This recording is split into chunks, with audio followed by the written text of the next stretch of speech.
Hi and welcome to our online Sunday service. It's so good to see you. In today's service, Pastor Gavin is going to answer some very important questions on our sermon series, The Peace Heist. I know you can't wait to hear it, but before that, I want to tell you how you're making a difference through Limitless Church. Did you know that your church is doing so much even during this pandemic? In fact, we are doing more than ever before. We are giving more, we are helping more, we are reaching out to more people, and we are blessing more people than ever before. And all this is happening because of your generous giving. So thank you and God bless you. If you want to give today, there are various ways of giving. You can choose any one of them. All the details are on your screen. Right now, let's get into the Word. Hey everyone, welcome to the Word. Welcome to a different setting of the Word. We had something similar to this some time back, but let me quickly explain to you what we're going to do today. First of all, we have Pastor Gavin here with us. Welcome, Pastor Gavin. Thank you so much. And Pastor Gavin is going to bring us the Word today by answering some questions that we've asked a few people from church about our sermon series, Peace Heist. Now, we've ended our sermon series last week, but we've decided that, we will revisit this topic again by taking in some questions. And I think that's good because, after the end of any series, whether it's a sermon series, whether it's a Netflix series, you're always wondering about certain things that, were not answered. Or you always wonder about what happened to that person or what happened to this part of the story. Don't you think the same? Yeah, I do that all the time. I have questions a lot, and I feel even when I preach, I have some questions, and I'm wondering whether it made sense or not. So I think this is a good opportunity for anyone who's been watching, listening to these sermons, to really have these questions answered. And hey, these are some questions that we've asked real people. Okay, real people have sent us these questions, and we are answering those questions for you. But Pastor Gavin, having said that, I want to say on the behalf of Limitless Church is that you've delivered the word with such authority and wisdom. Wow, thank you. And at the same time, it showed us like how you really understood how human beings can be when we lose our peace. And I think that's why, this sermon series has been the most relatable to all of us. So I just want to say thank you for that. Thanks so much. I like the fact that you mentioned with such authority. I've never had anyone say that to me, but thank you so much. Yeah, wisdom was good, but authority, man, made my day. Yeah. Excited for this. Yeah, so I'm going to start off with our first question, and this is actually based on something that you mentioned in one of your sermons in the series. You said that peace is a gift. Yeah. And in John 14 verse 27, Jesus says that, I leave you with a gift, peace of mind and heart. Now my question is this. If peace is really a gift, then why is it that many of us don't experience or feel peace? Yeah, so I'd say this to start with. Peace is not just a gift. Peace is a precious gift. And the reason why I say precious is because peace is a gift that Jesus gives us. Yeah.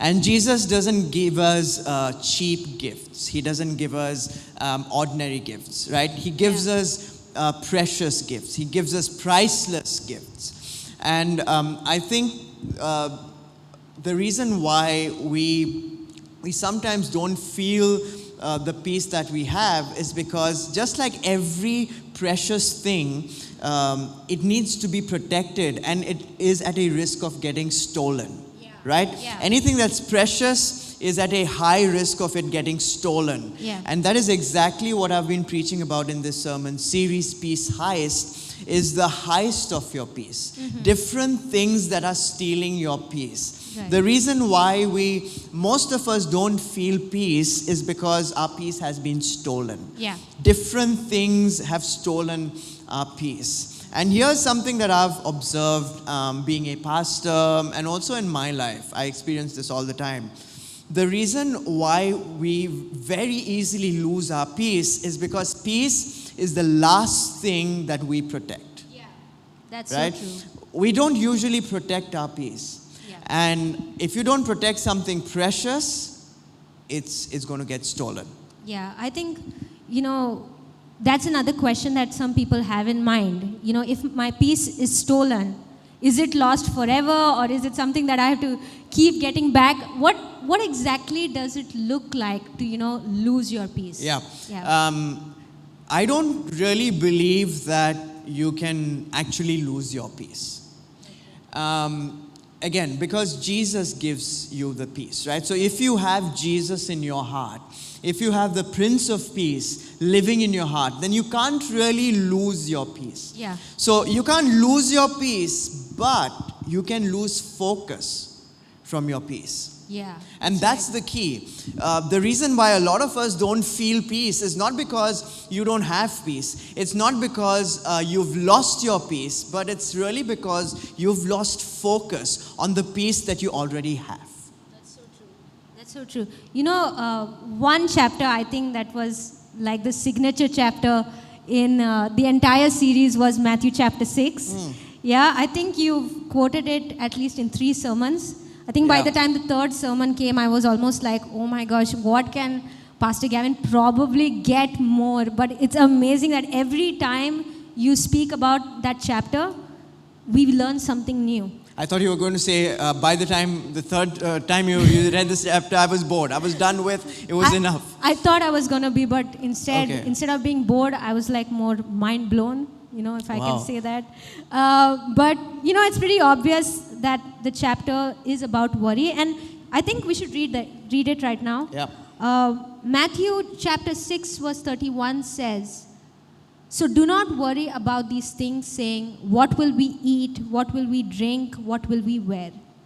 Now, Jesus here is saying, do not worry, which makes absolute sense. But in reality, we all worry a lot.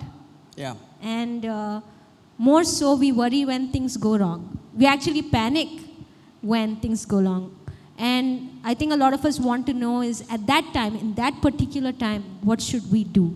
So you're saying all my sermons that I preach are useless because people panic, they forget my sermons. Is that what you're saying? Yeah, I think that's Yeah, what this is happens. what she's saying. I think that's a tendency, even though we hear such amazing sermons, it's not just your sermon, but I know so many preachers are really trying to build hope in people's lives, and it's at certain moments that we forget sermons, or we even forget, what Jesus said or what he said in his word.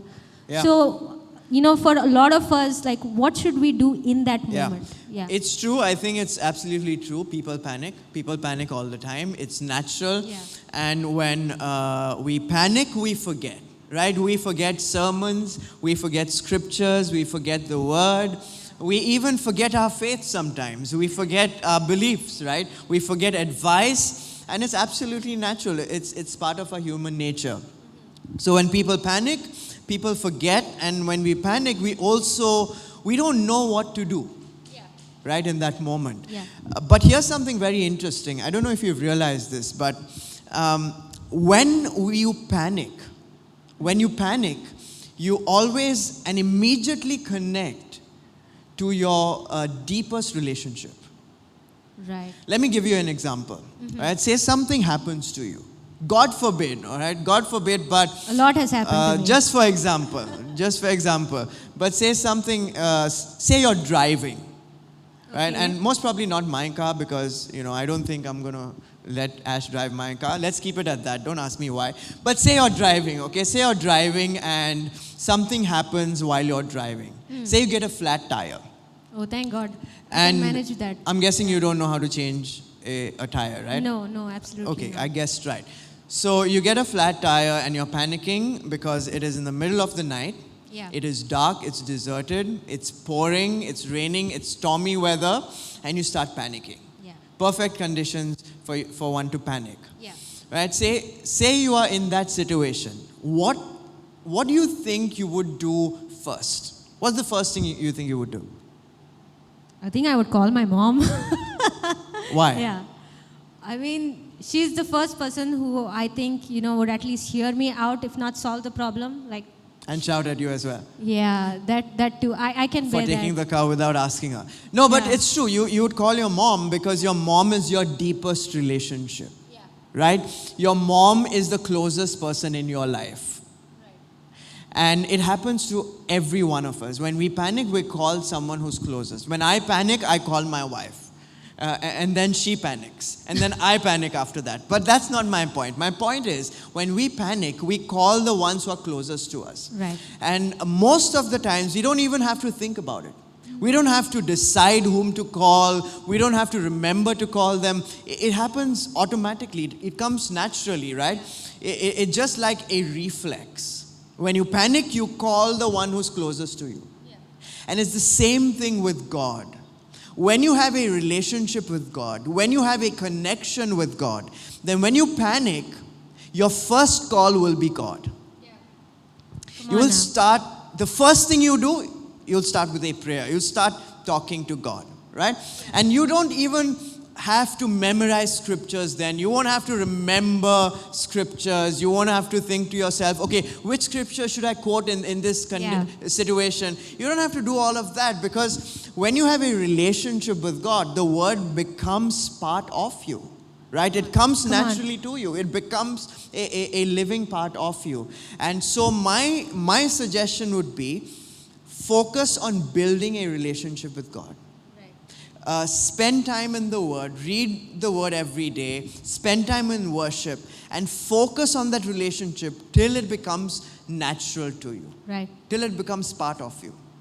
Right? There's a powerful story where the disciples of Jesus, they were trying to heal a demon-possessed boy. Yeah. Right? And they could not heal the boy. And so the boy's father gets the boy to Jesus, and Jesus immediately heals the boy. Yeah. Right? Immediately the demon leaves the boy, and the boy is completely healed. Everyone is celebrating. Everyone is relieved. But the disciples are a little worried, because they could not heal the boy. Right? So in private, they go to Jesus and they ask Jesus this question, like, Jesus, why couldn't we heal the boy? Like, what's going on? Because you have given us authority, right? This was after Jesus had given them authority to heal the sick, raise the dead, cast out demons. So Jesus gave them authority. They had authority, and yet they could not heal this demon-possessed boy. And they asked Jesus why. And Jesus says something very profound. He says, this kind, referring to the spirit now, the demon, Jesus said, this kind only comes out by prayer and fasting. Come on. Yeah. Right?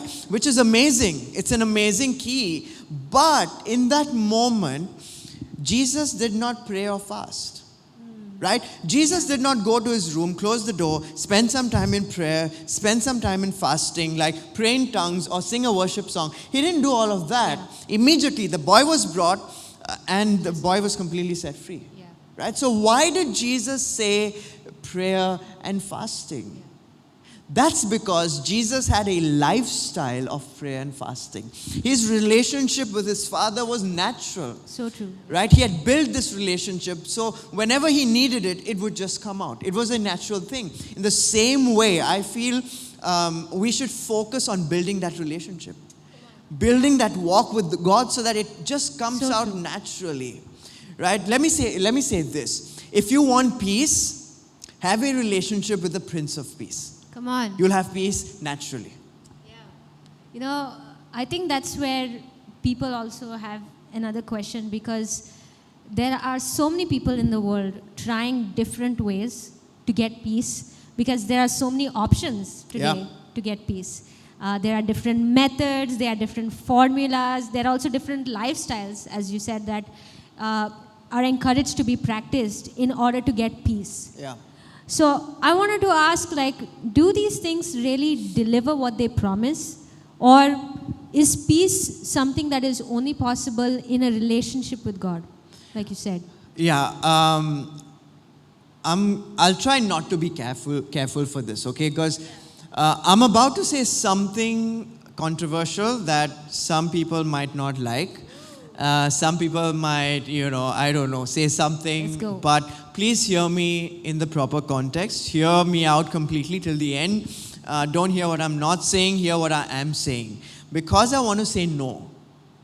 I want to say no, you don't really need God to get peace. You don't. Because it is possible. It is possible to get peace from different things, right? It is possible to get peace from all these formulas and methods that we keep on hearing. Social media is flooded about doing different things to get peace, especially during the pandemic. And I believe it is possible to get peace from all these things. Because these things, some of these things actually work. They give you peace. You don't really need God always to get peace. But the peace that you get from all these different methods and formulas, that peace is just a feeling. Yeah, that's true. That's just a feeling. And feelings come and go, right? For example, when you go to the beach, you feel peace, right? You get this peaceful feeling because you hear the wind blow, the sound of the waves, the breeze. It's quiet, it's peaceful, it's calm, right? You feel peace. Go to the mountaintop, you feel peace. Go to the valley, you feel peace. You're listening to worship music, you feel peace. You get a massage, you feel peace, right? But this peace is just a feeling. It's just a feeling, and feelings come and go. When the scenery changes, the peace stops. When you go home from the beach, your peace is stopped. It's over, right? When the music stops, your peace stops. When the massage stops, your peace stops, right? Because peace, which is a feeling, stops. It comes and goes. But the peace that God gives is not a feeling. It is something permanent. It is a spirit. Right. God's peace is not a feeling. God's peace is not emotional peace. God's peace is spiritual peace. Right. Jesus says this. He says, I said all of these things so that you could have peace in me. Come on. Right? So peace is in Christ. And it's a personal, it's a permanent peace. Right? The Bible calls that peace perfect peace. Jesus also says this one thing. He says that the peace that I give you is not as the world gives. It's spiritual peace. The world gives you peace as a feeling. God gives you peace as a fruit. Come on. Peace is a fruit, right? Peace is one of the fruits of the Spirit. Remember the fruits of the Spirit? Yeah. Love, joy, peace, right? Peace is a fruit of the Spirit. So guess what? Peace that God gives is spiritual. We're talking about spiritual peace. Amen. And it's permanent, right? And most of these things that you hear, they tell you to create peace. You're the creator of peace, right? They tell you, do this and you will have peace. So they tell you, you become the creator of your peace. But then again, you're a limited being. Amen. And so you can only create limited peace. Everlasting peace, limitless peace can only be given by the creator of peace, by the Prince of Peace. Come on now. So, yeah. So I believe having all these things is fine. I don't know. You can get peace, but really if you want peace that does not depend on circumstances and situations, that can only come from God. Wow, that's amazing. And I'm really getting a lot from that. You know, one particular quote that I think a lot of people love, and it opened everybody's eyes, is this quote that you said, is that when people make decisions, most of the decisions that they make are motivated by fear rather than wisdom. Yeah. And at the same time, you know, it's pretty common to hear this, but I've heard a lot of people say that, you know, when you're about to step into something or you're about to take a decision regarding your calling or regarding any choice you want to make, one of the indicators that you need to follow is peace. Yeah. I want to know what you think about it. Because can someone have peace about something and then either be wrong about their decision or right about it? Wow. Great question. I think a lot of people have this question. And I've said this a lot. Yeah. This is something that I say a lot in my sermons, but also a lot in my counseling sessions, right? Especially when people are confused about their future, about their career, about their calling, their purpose. I say this a lot. I say something like, let peace be your guide. right? Turn in the direction that you feel more peace in. And that's I think a great way of making decisions in life, Sure. right? It's a good practical tool to keep peace as your guide, to keep peace as an indicator. But here's the thing. When you have a relationship with God, when you have a connection with God, when you have a daily walk with God, when the Prince of Peace is walking with you every day, then you also have an assurance that He's going to be with you all the time. Yeah. And no matter what. Right? So even if you make a wrong decision, even if you take a wrong turn, He's still going to be with you. Right? So if you make a wrong decision, He's still going to be with you, pulling you out of the mess. And if you make the right decision, He's still going to be with you, pushing you forward. Wow. So He's either pulling you out or He's pushing you forward, but He's with you all the time if you have a relationship with Him. So I think really the real purpose of peace is not just for it to be an indicator, but really the purpose of peace is for it to keep you in a relationship with the Prince of Peace. Come on now. Come on. If I had to summarize it, can I make a quote right now? Go ahead, she's going to make a quote now. Yes, I'm going to make a quote to you right now. I feel if peace does have to be an indicator, let it be an indicator of God's presence rather than your purpose. Wow. Yeah. Copyright Ash on that. No, I'm just kidding. You can rip us off. Yeah. I won't steal her quote, I promise. I have one more question, and this is not really tied to the sermon series. We've actually not touched on this topic. But, Okay.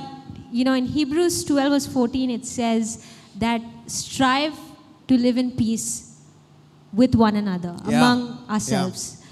And I feel that most people, distance themselves from other people who affect their peace. Yeah. Or they say that, I'm with this person, but I don't feel any peace, so I'm just going to back out of this friendship or this relationship because I don't feel peace about it. Like, do you think that that's the way that God would want us to handle something like that? The answer is yes and no. Yes, for a moment. When you are angry, when you are absolutely angry, when you're about to burst out in anger, when you're about to kill someone, right? Because to be honest, there are people like that in our lives that Yeah. always, you might be the most peaceful person, but there'll be that one person in your life who pisses you off so much, right? Who takes your peace away. Maybe it's someone in your family, maybe it's someone in your church, right? Maybe it's someone at your workplace, maybe it's your colleague, maybe it's Adi for you, right? For Adi, definitely it's me. I'm probably that person who takes a piece away. But if this person is always making you so angry, then I think it's wise for a moment to stay away, but just for a moment. Yeah. So I think yes, but, and this is a very important but, all right? If you make a habit of staying away from people who take your peace away, then you're going to end up with a very small group of people. But more importantly and more dangerously, you're going to remain with people who God doesn't want you to be with. Yeah. Because the Bible says strive for peace. Yeah. Right? It says strive for peace. The Bible doesn't say choose peace. Right. Because our natural tendency, our natural human instinct is to choose peace. We like to choose peaceful things, peaceful destinations, peaceful environments, right? We like to choose people who give us peace, right? Peaceful people. We love to choose lambs in our life who never argue with us, who never correct us, right? Those are the people who we choose. Those are the people who are closest to us. We call them best friends. But it could be dangerous sometimes. Choosing people could be dangerous because when you're doing something wrong, if you're in the wrong, then the people that you have chosen, because they don't correct you, they will make you feel that you're doing the right thing. Wow. Because they're just going to take you out for a drink, or they're just going to make you feel better. No problem, it's fine, right? Everything's going to be okay. They won't correct you, but you're killing yourself, right? So that's why the Bible says, strive for peace. Strive for peace. It is a challenge. It is hard work. It is an exercise. It doesn't come easy. It's a fight. Strive for peace, right? Strive for peace even with the most difficult people in your life. Yeah. Strive for peace even with the most irritating people in your life. Strive for peace. That's a challenge. There's a reason why those people are in your life. In fact, I will say this. There's a reason why God has put certain people in your life, because God wants you to produce peace Come on. in that relationship, in that environment. So, yeah, strive for peace. I love that word. Yeah, I absolutely agree with what you said, because, for me personally, my boundaries for people is only when they directly affect my purpose. Yeah. Not really when they affect my peace, because just like you said, anyone can affect your peace. It doesn't have to be that one person. It can be anyone. Like you said, it can be in your workplace, it can be in your family, it can be anywhere. And I think, just like you said, when you keep yourself away from people who are difficult or tough to be with, you actually miss out on growing. Yeah. Yeah. Because the real test is persevering in love. And when you don't persevere, you lose out the opportunity to build character. And I think, like, a lot of times you can agree with, is character is grown when you're around people who, who are not very peaceful according to your standards. Absolutely. Yeah. I like to add this as well. I just had a thought. Peace is a gift, but peace is also a fruit, right? Right. It's like peace is a seed that is sown in you, but the Bible says peace is a fruit, and fruit requires growing. Yeah. You can't just keep a fruit forever, right? It'll grow bad. Fruit requires growing. Fruit requires producing, right?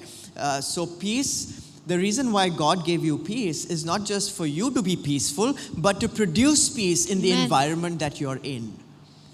I hope that makes sense, because I think we require this a lot, especially in the times that we live in, especially with the people we live with, right? We Yes. need to know this, that we are called, we are given a mandate to produce peace. That's so true. And just to summarize this entire series, I was wondering if you could give maybe, some practical tips on how to remain peaceful, even in the most distressing times that we live in, or even with the type of people that are around us. Yeah, I'm gonna summarize by briefly stating the applications that I had mentioned in my sermons, in this long sermon series that I'm sure you're all bored with. But No. here's the thing. Ash is just being nice, because she wants to preach next week. But here's the thing. Even if you've missed the sermon, I really hope that you've not missed the applications towards the end of the sermon. I've preached 5 sermons in the series, and towards the end of every sermon, I gave you a practical application, which is so important, because that is your part of the sermon. Yeah. Everything else is my part and God's part, right? Introduction, information, illustration, that's my part, that's the preacher's part. Inspiration is God's part. Application is yours. That's how you take the sermon and put it into practice. And I really want to summarize this whole sermon series and give you the applications, right? 5 habits so that you can have a peaceful life. Because here's the thing, without habits, you won't have peace. So I'm just going to go over. Number 1, I spoke about priorities first, right? And the Bible says this. The Bible says, seek first the kingdom of God and His righteousness, and all these things will be added. Yeah. But seek first, which means put God first in your life. Right. And put God first in every area of your life. And you have 3 main areas in your life. Number 1 is your finances, 2 is your time, and 3 is your work. So, how do you put God first in your finances? By giving your tithes to God first. Right. Before you spend on anything else, give your tithes to God. Christians call it returning your tithes because it belongs to God, right? But give your tithes to God first. It means your 10% of your income or even more, but give that to God first. When you do that, you have peace in your finances because now you have made God a part of your finances. And wherever the Prince of Peace is, you're going to have peace. That's the first area. Second area is your time. Right. How to put God first in your time? By giving your first hour or first 30 minutes to God. When you wake up, give it to God. Spend time with God in worship or reading the Bible, right? When you do that, when you put God first in your day, you're going to have peace throughout the day. Come on. Third is your work. How do you put God first in your work? By serving God. Here's how you do it. Make a commitment to serve God. Make a commitment to serve in your church. Be a volunteer in your church. And don't just serve in your church whenever you're free. Make a commitment first and then schedule your work around your serving God. Yeah. When you do that, you're going to have peace in your work because you've made God, the Prince of Peace, part of your work now. So good. Right? So powerful tools that have been used for ages, have been working for ages. I want to encourage you to put that into practice. But second week I spoke about your future. Right. Right? Having peace about your future. How do you do that? When you think about your future, when you're planning for your future, when you're praying for your future, let the purpose of your future be God and His kingdom. Come on. Right? Plan your future with God in mind and His kingdom in mind. When you do that, then you won't be worried about your future. You will have peace about your future because guess what? Now you have put God in your future. He's part of your future, so you're going to have peace about your future. Week 3, I spoke about identity, right? Let me read that scripture quickly with you. 1 Corinthians 12:27. Now you are the body of Christ, and each one of you is a part of it. When you see yourself, don't see yourself the way you are. Don't see yourself as a failure or as someone who messes up, right? But see yourself as a body of Christ, as a part, an actual part of Christ. When you do that, you'll have peace. Why? Because you won't want to be anyone else then, right? One of the biggest reasons why we don't have peace today is because most of us are trying to be someone else. That's true. We love to be someone else, right? But when you see yourself as a part, an actual part of Christ, you won't want to be anyone else because you're seeing yourself as Christ, who is the most perfect person ever. Right? Yeah. So you'll have peace with yourself. Week 4, I spoke about rest. I think this is so powerful. I cannot stress enough how powerful rest is. Yeah.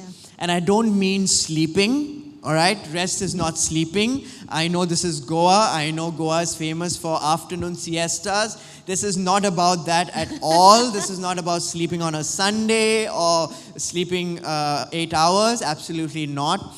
Rest is about resting in God. Yeah. Right? Practice rest. Practice resting in His presence. But here's the key. Not in the morning, not in the night, but right smack in the middle of your day. Yeah. You need to be able to give 5 or 10 minutes right in the middle of your day, right in the middle of your work. Like I think you have an alarm, right? Yeah. Ash has this alarm with birds chirping right in the middle of office hours. And that's amazing because you need to be able to pull yourself out of this busy state of mind and rest in His presence. Yeah. 5 or 10 minutes, just read a scripture and just wait on God. Because there's power in waiting and there's peace in waiting. Come on. And the last week I spoke about spiritual lenses. right? Or lenses. She corrected me. It's not lenses, it's lenses. Whatever that can is. be anything. Can be anything. Yeah, I'll pick on you next week when you preach. But I spoke about spiritual lenses, and this is really seeing in the Spirit. Now, I'm not talking about the ooh stuff, okay, seeing things. I'm not talking about all of that. But seeing in the Spirit is seeing with your spiritual eyes. Seeing the way God sees. Right. And God has given us some spiritual lenses. And I gave 3 main important spiritual lenses last week. Number 1 is the goodness lens. Put on your goodness lens every day. Start your day by putting on your goodness lens. What do I mean? When you start your day, see everything in your day through the eyes of goodness, through the lens of goodness. So you're not expecting bad things to happen, you're expecting good things to happen. Come on. Right? Because the Bible says goodness and mercy will follow you.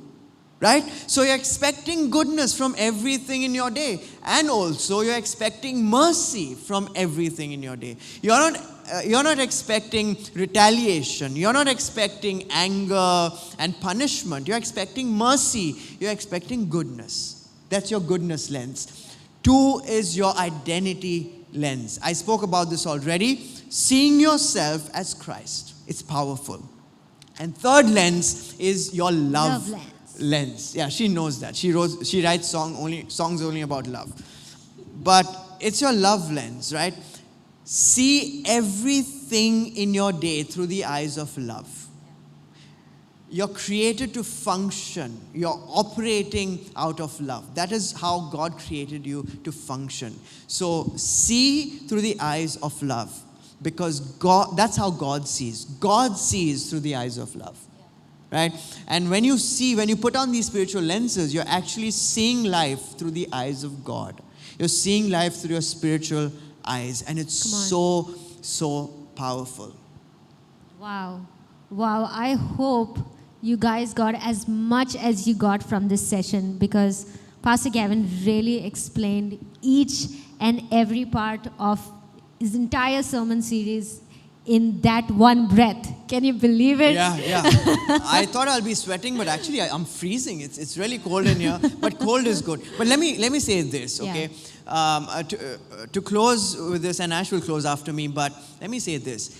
I would really want to encourage you to put these things into practice, right? Sermons are great, but it's not really about how much you know, it's about how much you put into practice. So the true. Word of God is meant for you to put into practice. And so if you've missed anything, go back to our YouTube channel, watch these sermons, particularly watch the end where I give you the application, and put this into practice. Make this a habit in your life. You're going to experience a life that you've never experienced before. So true. I want to add to that by saying, one thing that's really amazing about every Sunday service, and especially about the sermons here at Limitless Goa, is that you can rip them off. Yeah. You can rip all of them and make it yours. I've experienced this. I've literally taken lines that Pastor Gavin has said and used it in conversations with people. I've not given him credit because, they just get very blown away when I say it. But I cannot tell you how much of a difference it makes to actually take whatever you heard and introduce it into your daily life. Actually, do something. Why don't you rewatch this sermon? Why don't you rewatch this particular Q&A session? If there's any part of this session that has impacted you, skip over to that part. And I want to encourage you to take notes about it. Take notes about it. One, how it helps, I think a lot of people, is when they see something on paper or when they see something in their notepad, it kind of gets concreted in their mind. It's cemented in their mind. So I want to encourage you to do that. Rewatch the sermon again. Get those practical points and start exercising them in your life. And I guarantee you will live a life of peace. So I just want to close with that. Thank you, Pastor Gavin, for Thanks so sharing much. this with us. And hey, we would love to see you next week for another amazing Sunday service. But till then, live a life of peace with God. God bless you.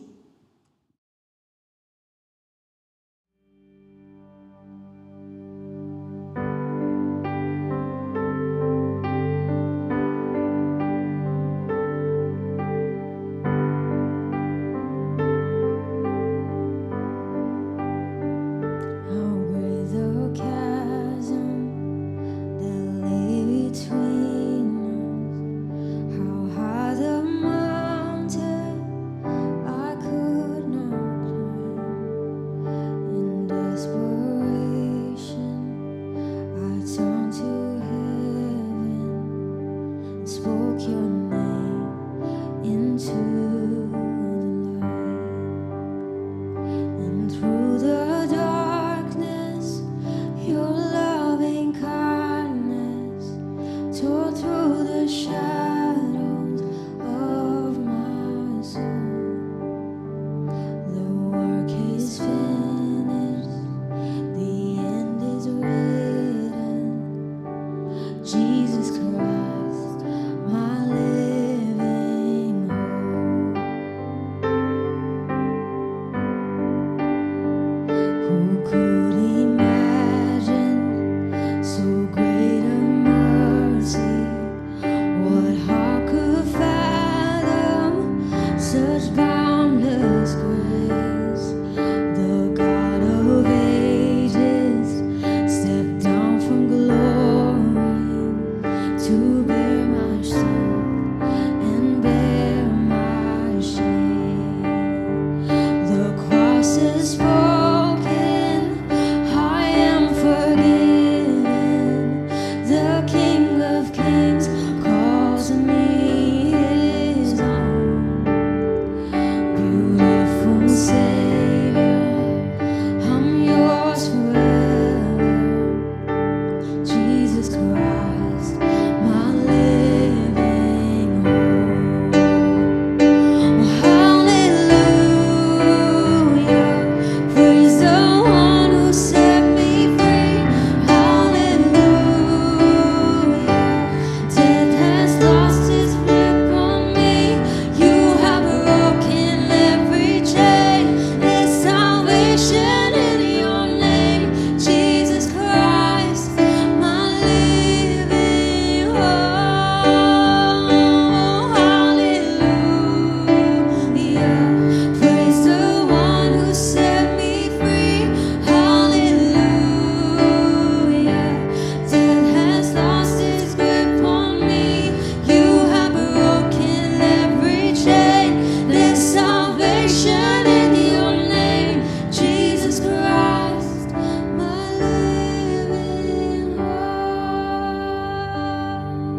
as I often do,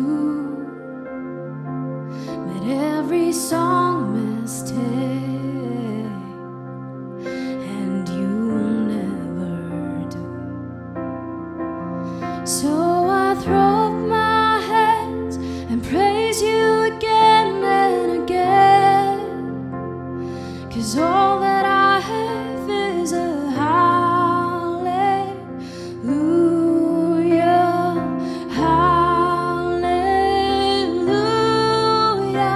And I know it's not much, but I've nothing else fit for a king except for a heart singing hallelujah,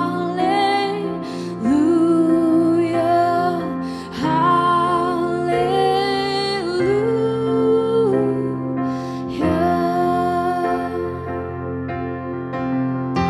I got one response, I've got just one move, with my arms stretched wide, I will worship you. Oh, so I throw up my hands and praise you again and again, 'cause all that I have is a hallelujah, hallelujah.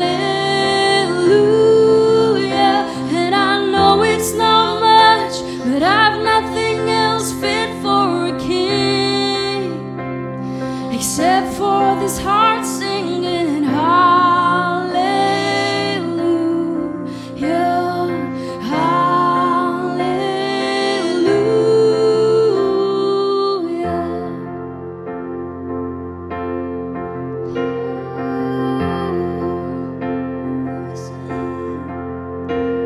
So come on, my soul, oh, don't you get shy of me, lift up your song, 'cause you got a lion inside of those lungs. Get up and praise the Lord. Oh, come on, my soul, oh, don't you get shy of me, lift up your song, 'cause you got a lion inside of those lungs. Get up and praise the Lord. Come on, my soul, oh, don't you get shy of me, lift up your song, 'cause you got a lion inside of those lungs. Get up and praise the Lord. Oh, come on, my soul, oh, don't you get shy of me, lift up your song, 'cause you got a lion inside of those lungs. Get up and praise the Lord.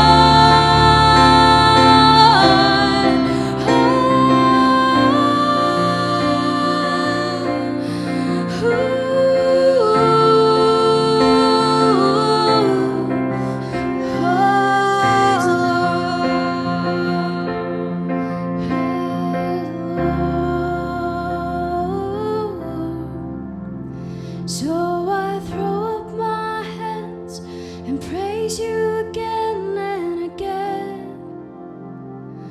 'cause all that I have is a hallelujah,